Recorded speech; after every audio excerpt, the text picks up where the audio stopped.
everybody, it is Calxiyn here. If you guys enjoyed this video, you guys should subscribe, become patrons over on Patreon to support the channel. Remember that you guys should join our Discord server to talk with us and follow us on social media. So, today, Hunter, we are talking about a She-Ra theory, okay?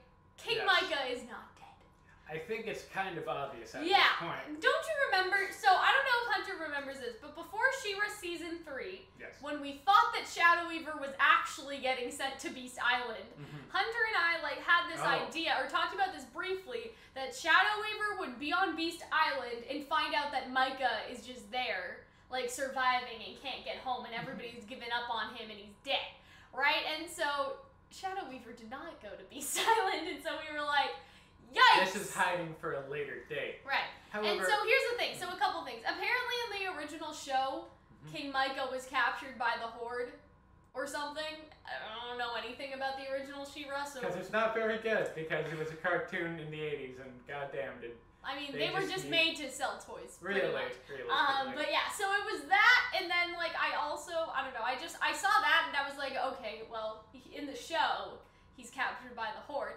But the hole in that theory that he's just in the Horde base somewhere is why would Shadow Weaver act like he's also dead? You know what I mean? Because while Shadow Weaver's talking to Angela and Castia and all that stuff, or Caspelia, or however you say her entire name, the implication is sort of that wasn't my fault that he died, so she even thinks that he's dead. That could have been a manipulation, I guess, but why would she, I don't know, she seems like she thinks that he's dead, legitimately thinks that. So I don't think that he's in the Horde base, but to round it back to Beast Island, you know who's getting sent to Beast Island, everybody? Do we know? No, not Catra. Entrapta, right? Catra, tasered her and said, Scorpia, send her to Beast Island. Right? At the last episode. In the last episode. Okay. And so we don't know how far Scorpia actually got to doing that, but imagine if Entrapta goes to Beast Island and she finds Micah, and they are able to survive together, and Entrapta is obviously sort of this technologically inclined. She's able to sort of maybe make a boat or something. I don't know, it's an island. Just something to get them off, and then they, start to go back home. Sort of thing. I think that would be very interesting because Entrapta, and we'll talk about this in our Entrapta X Hordak video, but we don't need to worry about that. She's supposed to be in her 30s. Yes. Which isn't necessarily very evident, right? Yeah. When you first see her, I mean, everybody looks kind of young. It is a cartoon, as you know.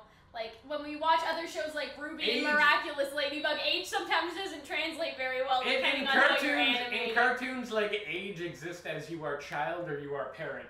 And so, Entrapta doesn't appear to be parent, so you automatically kind of assume, oh, child. So Scorpia and Entrapta are supposed to be older than the other princesses, right? And so my idea, I guess, would be, would Entrapta even remember Micah before he died? Because it depends on how long ago he died, but it doesn't seem like Glimmer doesn't remember him, ? I don't know, maybe we missed something, maybe we should have, I don't know, read back the script before we did this video, but I don't think it's that much of a stretch to say that maybe she actually remembers the king and would recognize him on sight. That also does play for planting and payoff, because they bring up Beast Island multiple times as a place. Yeah, and so we're gonna go to Beast Island, guys! A place that exists, and a place that you go and that you do not come back from. Yeah. And so, assume, I presume that Micah was kidnapped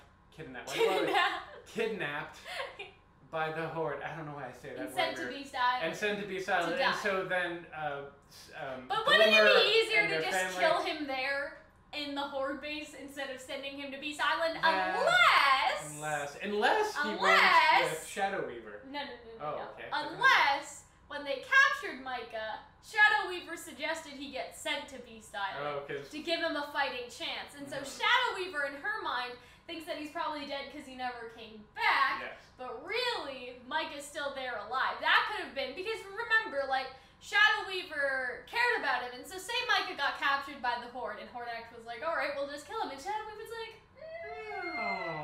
Hordak, why don't you send him away to Beast Island, or however she said it. You understand what I mean? She could have done that sort of as a mercy, if that makes sense. Like, she could have tried to convince Hordak to send, you know what I mean? Because even with Adora, like, Shadow Weaver tries to be like, you know, Hordak and like whoever, right? Like when she's trying to talk to people, because it's obvious Adora is her favorite out of her and Catra, she tries to be like, you know, just give Adora a second chance. Just send her somewhere. We'll bring her, you know what I mean? Like, she sort of makes, I don't want to say excuses, but she sort of manipulates people into giving them a lighter sentence, there is also a history of Hordak will listen to people begging for other people to get a lighter cause. Like, Scorpia, the only reason why Catra wasn't immediately, like, executed was Scorpia came down and was like, well, Scorpia pleaded for you. And you're going to the Crimson Waste now, instead of just being, I don't know, shot in a ditch somewhere. And Trapta told them to go to the Crimson Waste to get the machine, right? Yeah. Like, that was like, hey, like, why don't you send Catra over there? You know what I mean? And so it was sort of one of those things where Entrapta sort of convinced Hordak to give a lighter sentence, and so it wouldn't be that out of the question. So maybe it's also like a thing, you can go to Beast Islands where some runes are first one's tech, and maybe he finds the first one tech, but he isn't able to conquer it or understand it.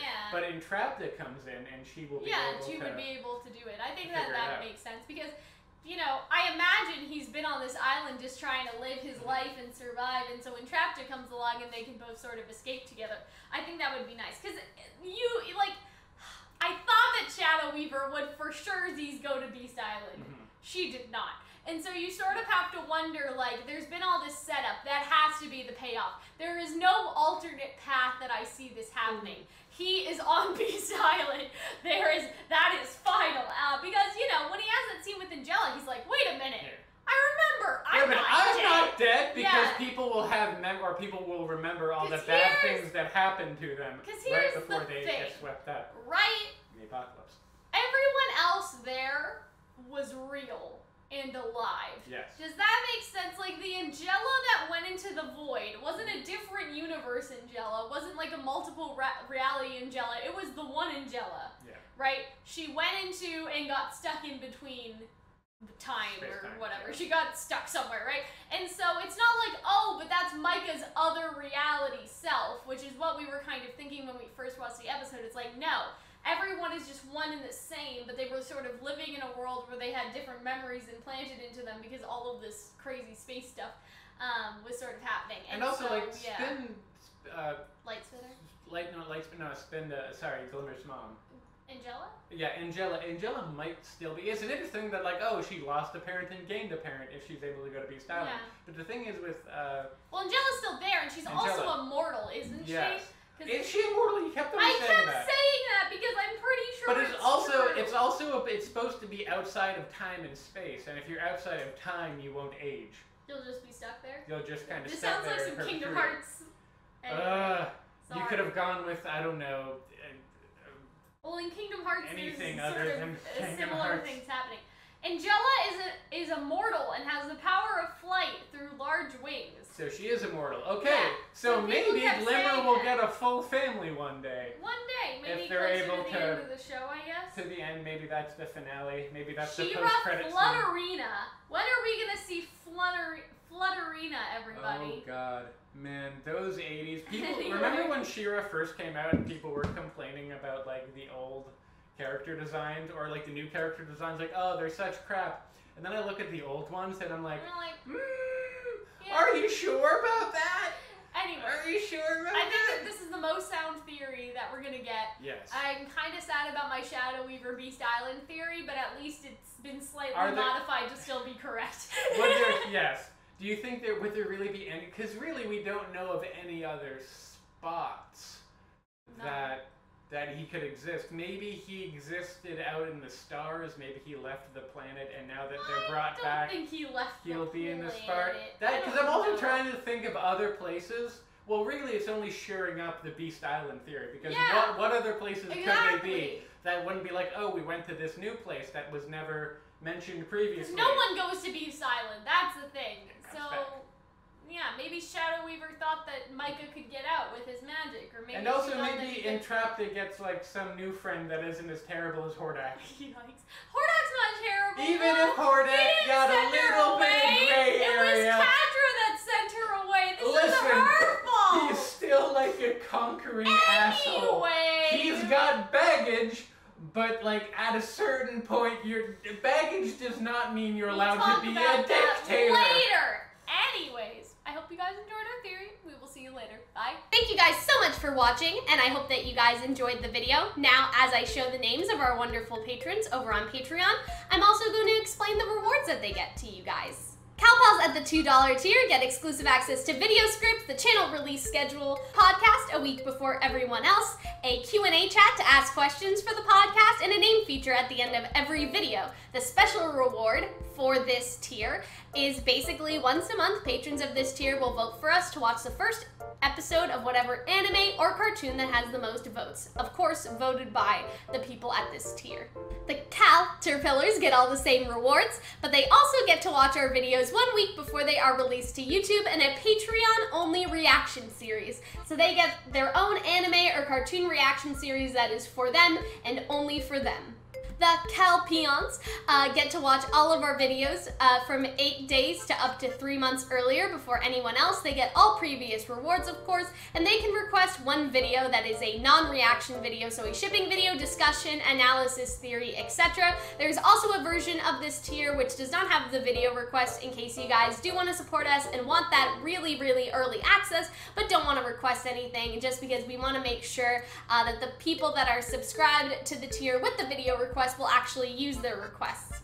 The Calzones have access to the Calzone, and similarly before there is a tier with all the other rewards except for the video request and one with the video request. So they get all previous rewards. They can request one reaction video if they wish, or 2 discussion videos. They also get a special reward, which is the VIP chat, and during Ruby, Genlock, maybe My Hero Academia, we will do a weekly call to discuss the latest episodes. At the $40 tier, they have access to all the previous rewards, a private group chat with just Hunter and I, and they will be able to self-promote themselves in our Discord server in specific sections, whether that's their own videos or their live streams. And on this tier, if it is the tier that has the video request, they can request 2 reaction videos or 3 discussion videos. The Caltastrophes have access to all previous rewards.